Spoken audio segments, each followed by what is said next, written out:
Good morning students. पौधार school के YouTube channel पे आप लोगों का एक बार फिर से स्वागत है। हम लोग डी ब्लॉक एलिमेंट्स के कुछ सामान्य गुणों के बारे में बात कर रहे थे। हम लोग पिछले वीडियो तक इन सामान्य गुणधर्मों परमाणु त्रिज्या या आयनिक त्रिज्या, आयनन एंथैल्पी, धात्विक प्रकृति और ऑक्सीकरण अवस्था के बारे में स्टडी कर चुके हैं। आज हम लोग डी ब्लॉक तत्वों के कुछ अन्य गुणों के बारे में बात करते हैं। आज का सबसे पहला जो गुणधर्म है वह है उत्प्रेरकीय गुण। उत्प्रेरकीय गुण डी ब्लॉक एलिमेंट जो हैं उनमें कैटलिस्ट नेचर पाया जाता है। ये उत्प्रेरक के रूप में काम आते हैं। कारण इसका यह है कि इनमें रिक्त डी कक्षक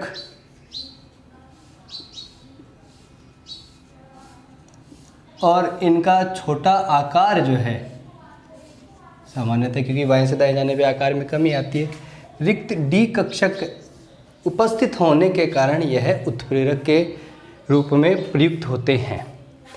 अगर हम लोग बात करें तो उत्प्रेरण की क्रियाविधि के लिए हमें क्या चाहिए होता है। जैसे अगर हम लोग बात करें एथिलीन के हाइड्रोजनीकरण की, एथिलीन का जब हम लोग हाइड्रोजनीकरण करवाते हैं उस दौरान हम लोग निकिल, प्लेटिनम या पैलेडियम उत्प्रेरक को काम में लेते हैं। ये निकिल, प्लेटिनम या पैलेडियम उत्प्रेरक जो है वो इस अभिक्रिया के होने के लिए एक सतह प्रदान करते हैं। सतह प्रदान करेंगे तो सतह क्या है, इसमें जो रिक्त डी कक्षक हैं वो उस सरफेस का काम करते हैं और आगे चल के जब अभिक्रिया संपन्न हो जाती है तो उत्प्रेरक पुनः प्राप्त हो जाता है।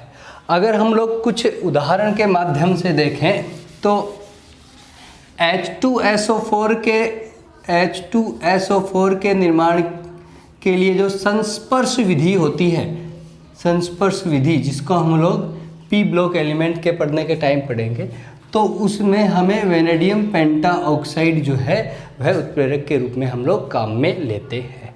वैसे ही अगर हम लोग देखें तो अमोनिया के निर्माण की जो हेबर विधि है, हेबर विधि जो है अमोनिया के निर्माण की, उसमें भी हम लोग आयरन उत्प्रेरक को काम में लेते हैं। आयरन क्या है, एक डी ब्लॉक का एलिमेंट है।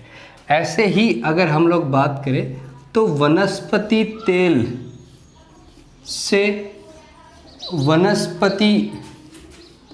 वनस्पति घी का निर्माण जब किया जाता है हाइड्रोजनीकरण के माध्यम से, तो उस दौरान भी निकिल उत्प्रेरक काम में लिया जाता है। इस प्रकार बहुत सारी ऐसी अभिक्रियाएं हैं जिनमें डी ब्लॉक के जो एलिमेंट हैं वह उत्प्रेरक का कार्य करते हैं। क्यों? क्योंकि इनमें जो रिक्त डी कक्षक पाए जाते हैं ये उस अभिक्रिया के लिए सतह प्रदान करते हैं जिससे अभिक्रिया के संपन्न होने में आसानी होती है। ठीक है। अगला जो कैरेक्टर है, गुणधर्म है, वह है रंग। देखिए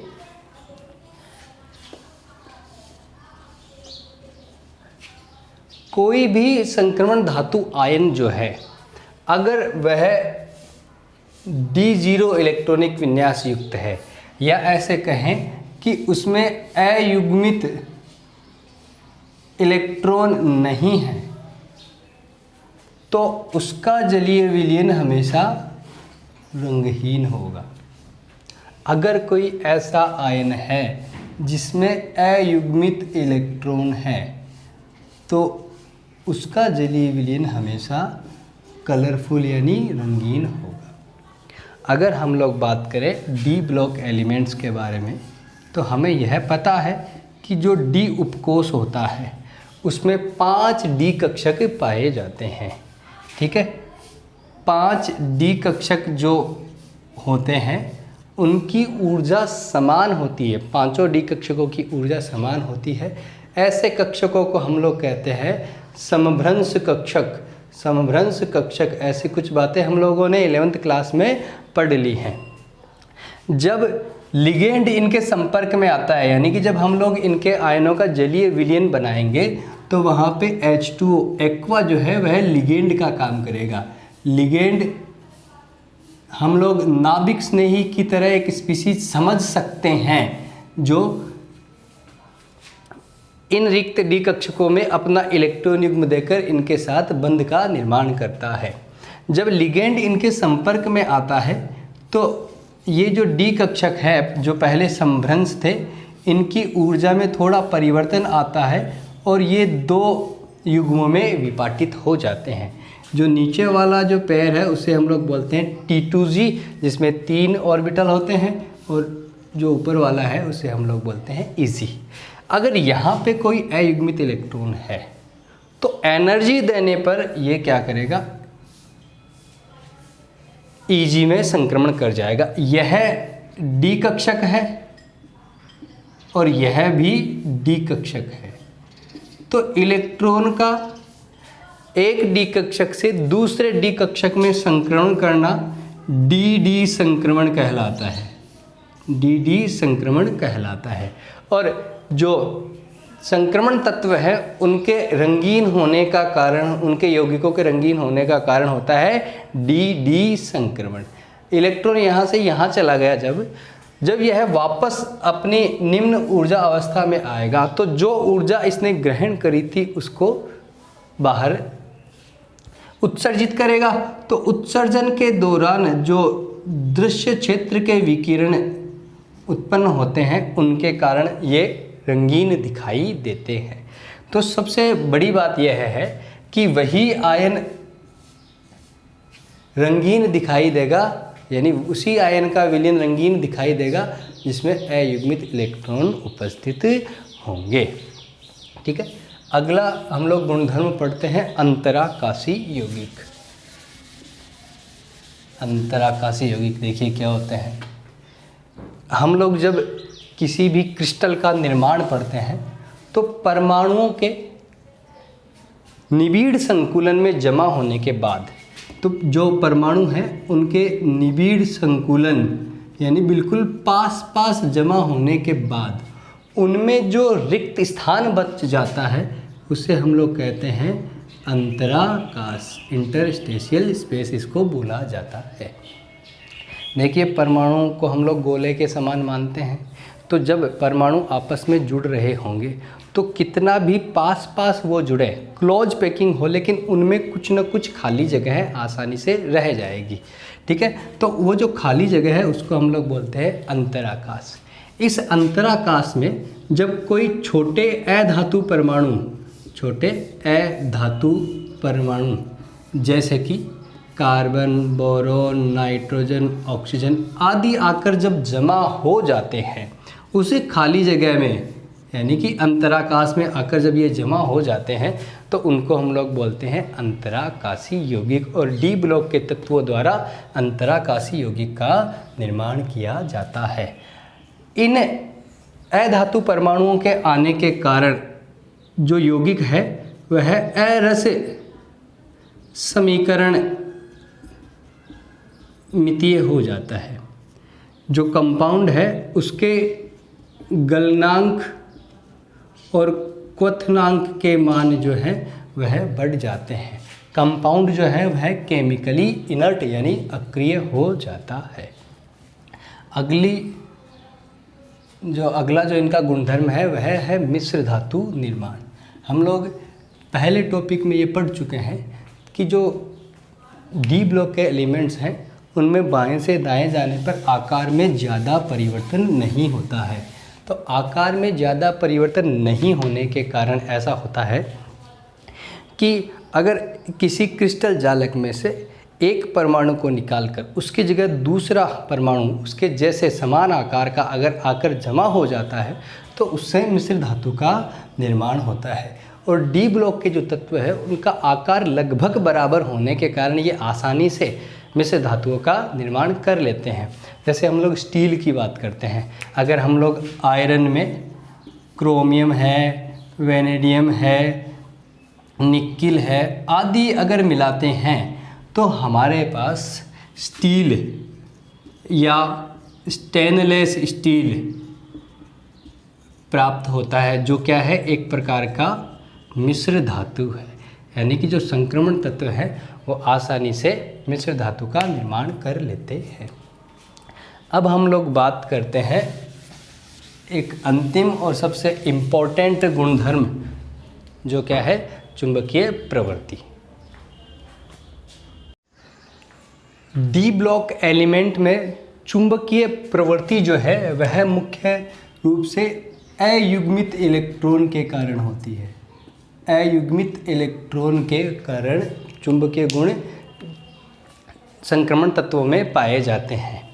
एक किसी भी परमाणु में इलेक्ट्रॉन जो है वह नाभिक के चारों ओर, हमें पता है कि चक्कर लगाता है, तो नाभिक के चारों ओर चक्कर लगाते समय वह दो प्रकार की गति करता है। एक गति जिसको हम लोग बोलते हैं कक्षीय गति, और दूसरी गति जिसको हम लोग बोलते हैं चक्रण गति। ठीक है, यानी कि हम लोग ये कह सकते हैं कि कोई भी इलेक्ट्रॉन जो है वह नाभिक के चारों ओर जब चक्कर लगाएगा तो वह दो तरह की गति करता है। जब यह अपनी एक निश्चित कक्षा में घूमता है तो उसे हम लोग बोलते हैं कक्षीय गति। इसी के साथ यह अपनी अक्ष के ऊपर भी घूमता है, जिसको हम लोग क्या बोलते हैं, चक्रण गति। इन दोनों गतियों के कारण, इसके कारण जो चुंबकीय आघूर्ण उत्पन्न होता है, तो किसी भी इलेक्ट्रॉन के लिए जो चुंबकीय आघूर्ण म्यू है उसका मान लिखा जाता है इसकी दोनों गतियों के कारण होने वाले चुंबकीय आघूर्ण का योग। जैसे हम लोग ये कहें कि म्यू एल यानी कक्षीय गति के कारण उत्पन्न चुंबकीय आघूर्ण, और म्यू एस यानी कि चक्रण गति के कारण उत्पन्न चुंबकीय आघूर्ण। तो हम लोग ये कह सकते हैं किसी भी इलेक्ट्रॉन का जो चुंबकीय आघूर्ण है वह दो प्रकार की गतियों का योग होता है। 3D श्रेणी के लिए अगर हम लोग बात करें तो n-1D श्रेणी यानी 3D श्रेणी में जो इलेक्ट्रॉन्स होते हैं वो सतह के पास होते हैं, सतह के पास होते हैं और बाहरी वातावरण के से अधिक प्रभावित होते हैं। तो बाहरी वातावरण के साथ अधिक प्रभावित होने के कारण जो म्यू एल है यानी कि जो कक्षीय गति है उसके कारण जो चुंबकीय आघूर्ण है वह बहुत ही कम होता है, और इसके लिए यानी 3D श्रेणी के लिए हम लोग जो चुंबकीय आघूर्ण है उसको केवल इसके चक्रण चुंबकीय आघूर्ण के मान के बराबर ही मानते हैं। किसी भी इलेक्ट्रॉन के लिए चुंबकीय आघूर्ण ज्ञात करने का जो फॉर्मूला है उसे हम लोग लिखते हैं म्यू बराबर √n × n+2। यहाँ पे n है अयुग्मित इलेक्ट्रॉन की संख्या, अयुग्मित इलेक्ट्रॉन की संख्या। इसका जो मात्रक होता है चुंबकीय आघूर्ण का जिसको हम लोग बोलते हैं बोर मैग्नेटॉन। एक बोर मैग्नेटॉन बराबर होता है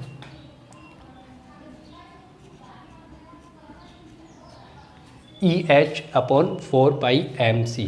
यहाँ पे E है इलेक्ट्रॉन का चार्ज, H है E बराबर है इलेक्ट्रॉन पर आवेश, H प्लांक कांस्टेंट,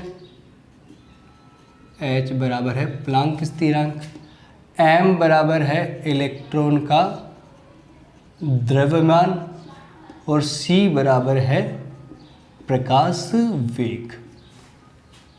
ठीक है, चुंबकीय प्रवृत्ति के आधार पर हम लोग कंपाउंड्स को 3 कैटेगरी में डिवाइड कर सकते हैं। पहले जो है वह है जो प्रतिचुंबकत्व दर्शाते हैं, प्रतिचुंबकत्व दर्शाते हैं। डाईमैग्नेटिज्म इसे बोला जाता है। अगर किसी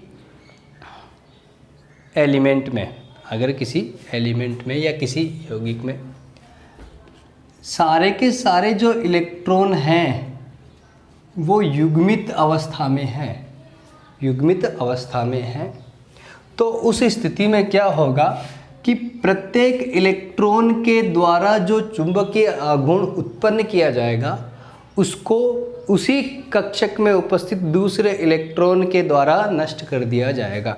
अगर याद है तो हम लोग लिखते थे कि एक कक्षक में उपस्थित जो 2 इलेक्ट्रॉन होते हैं उनके लिए चक्रण क्वांटम संख्या का मान जो होता है वह एक दूसरे से चिन्ह में विपरीत होता है। तो अगर एक का चक्रण ऐसे है और तो दूसरे का चक्रण होगा उससे विपरीत, दोनों में चुंबकीय आघूर्ण की मात्रा क्या होगी? समान, इसलिए ये परस्पर एक दूसरे को नष्ट कर देते हैं और नष्ट करने के कारण इनका जो कुल चुंबकीय आघूर्ण है वह हो जाता है 0। अगर हम लोग इनको किसी चुंबकीय क्षेत्र के संपर्क में रखते हैं, यानी कि कोई ऐसा एलिमेंट है जो प्रतिचुंबकत्व दर्शाता है, तो चुंबकीय बल रेखाएं जो हैं वो इससे दूर जाने लगेंगी। ये है। अगर हम लोग बात करें तो इसमें अनुचुंबकत्व होता है, लेकिन जो इलेक्ट्रॉन है परस्पर एक दूसरे के अनुचुंबकत्व को नष्ट कर देते हैं, जिससे परिणामी चुंबकीय आघूर्ण जो है उसका मान हो जाता है 0 और जो कंपाउंड है वह प्रतिचुंबकीय व्यवहार प्रदर्शित करता है। दूसरा हम लोग लिखते हैं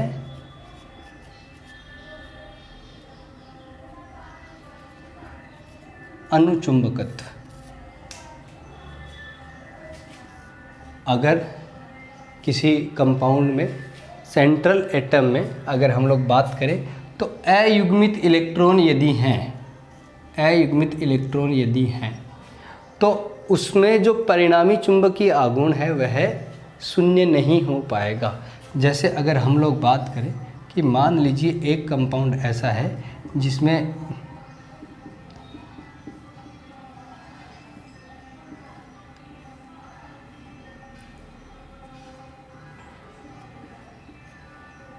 यह इलेक्ट्रॉनिक विन्यास है, जिसको हम लोग कह रहे हैं D9 इलेक्ट्रॉनिक विन्यास है।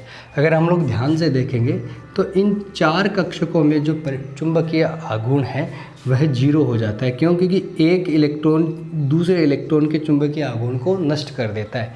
लेकिन यहाँ पे यह जो है इसका चुंबकीय आघूर्ण जो है वह नष्ट नहीं हो पाता और इसके कारण जो कंपाउंड है वह चुंबकीय व्यवहार प्रदर्शित करता है। जब ऐसे किसी कंपाउंड को हम लोग चुंबकीय क्षेत्र में रखेंगे तो जो चुंबकीय रेखाएं हैं वो उसके अंदर से होकर जाने लगेंगी, यानी कि यह चुंबकीय क्षेत्र को अपनी ओर आकर्षित करता है। अगर हम लोगों ने विषमांग चुंबकीय क्षेत्र लगाया है तो यह उस ओर विस्थापित हो जाता है जिधर प्रबल चुंबकीय क्षेत्र होता है। अनुचुंबकत्व जो है वह ताप के व्युत्क्रमानुपाती होता है। अनुचुंबकत्व जो है वह ताप के व्युत्क्रमानुपाती होता है, यानी अगर आप किसी ऐसे पदार्थ को जो अनुचुंबकत्व दर्शाता है उसको गर्म करोगे तो ताप बढ़ाने के साथ साथ उसके अनुचुंबकत्व गुण जो है वह नष्ट हो जाएंगे। ठीक है। इस कैटेगरी का यानी एक तीसरा जो टाइप है वह है फेरोचुंबकत्व। देखिए क्या होता है फेरोचुंबकत्व। फेरोचुंबकत्व लोह चुंबकत्व उच्च कोटि का चुंबकत्व होता है। इसमें छोटे छोटे आणविक चुंबक पाए जाते हैं। छोटे छोटे आणविक चुंबक पाए जाते हैं। चुंबकीय क्षेत्र में ये आणविक चुंबक जो है वो एक समान स्थिति में या एक समान दिशा में व्यवस्थित हो जाते हैं। जब चुंबकीय क्षेत्र हटा लिया जाता है तो ये आणविक चुंबक जो है वो एक ही दिशा में रह जाने के कारण चुंबकीय गुण प्रदर्शित करते हैं। कोबाल्ट, निकिल, आयरन आदि के जो मिश्र धातु हैं उनमें फेरोचुंबकत्व गुण पाया जाता है। पीटने पर या ताप बढ़ाने पर इनके भी चुंबकीय गुणों के मान में कमी आने लग जाती है। इसी के साथ डी ब्लॉक एलिमेंट चैप्टर ख़त्म हो चुका है। इस कैटेगरी में यानी कि अभी तक डी ब्लॉक ख़त्म हुए हैं। हमें अगले वाले वीडियोज़ में एफ ब्लॉक एलिमेंट्स के बारे में पढ़ना है। Thank you.